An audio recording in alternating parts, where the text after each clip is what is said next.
Hello বন্ধুরা, প্রত্যেকে কেমন আছো? ভালো আছো তো? এই যে ছোট্ট পুচকু মেয়েটাকে দেখছো, সোনামাকে, ওটা আমার এক বান্ধবীর মেয়ে তনুশ্রী। ওরই আজ রাইস সেরিমনি ছিল। ওইখানেই দুপুরবেলা আমি আর তোজো আজকে গেছিলাম। তো দুপুরবেলা রেডি হয়ে দেখতে পাচ্ছ এই শাড়িটা পরে নিয়েছিলাম, আর তোজোকে ধুতি পাঞ্জাবি পরিয়েছিলাম। ও তো একদম ধুতি পাঞ্জাবি পরে, মানে কি বলবো, ছোট্ট একটা কার্তিক ঠাকুরের মতো এদিক থেকে ওদিক গুটগুট গুটগুট করে চলছে।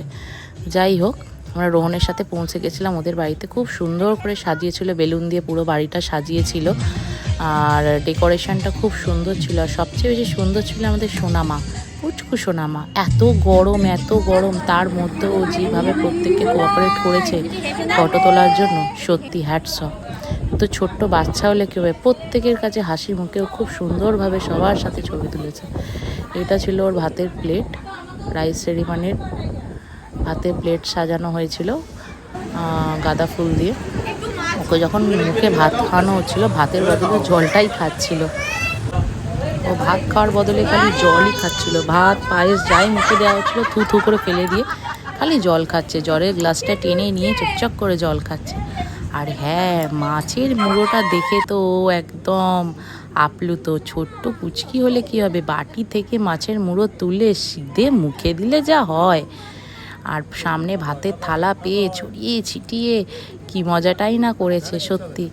আর যখন বড় হবে এই ফটোগুলো ভিডিওগুলো দেখে কতই আনন্দ পাবে। খুব ভালো লেগেছে। খুব ভালো থেকো সোনা আমার, সুস্থ থেকো, মানুষের মতো মানুষ হও, বড় হও। আর ওকে ভাত খাওয়ালো আমারই দেওর, আর ওর আর এক মামা আছে, ওরা দুজন মিলে ভাত খাইয়েছে।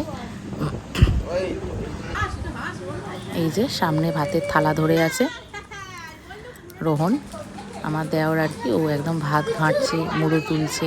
আর এই যে আমার পাকা ছেলে, ওর আর কাজ কি, ও সব সময় খালি আর তোমাদের বলা হয়নি, ও যা জেলাসি করছিল যখন আমাদের পুচকু শ্রীনিকাকে নিয়ে কোলে নিয়ে প্রত্যেকে ভাত খাওয়াচ্ছিল। তখন যদি আমার তোজোর মুখটাকে তোমাদের আমি ক্যাপচার করে দেখাতে পারতাম।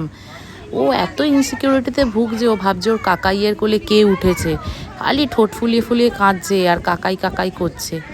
তো এখানেই উঠলো রাইস সেরিমনি। আমরা বসে পড়েছি অ্যাজ ইউজুয়াল পাতে ব্যাচে। খাবার তো খেতেই হবে।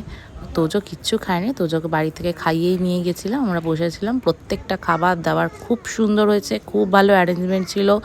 থ্যাংক ইউ তনুশ্রী, ভীষণ ভালোভাবে আজকের দুপুরটা কাটলো তোদের। আর শ্রীনিকাকে আমার তরফ থেকে অনেক ভালোবাসা, আশীর্বাদ। ভালো থাকুক, সুস্থ হোক, মানুষের মতো মানুষ হোক।